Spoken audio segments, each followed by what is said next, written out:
Let's learn how to inflate a balloon using baking soda and vinegar. Take an empty bottle.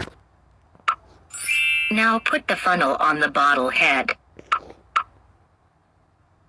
Now carefully pour the vinegar into the bottle.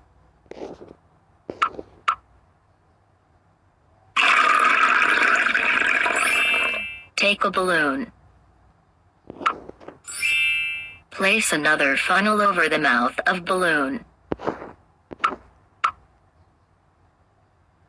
Now add some amount of baking soda and remove the funnel. Then carefully fit the balloon over the bottle opening and be careful not to drop baking soda into vinegar yet.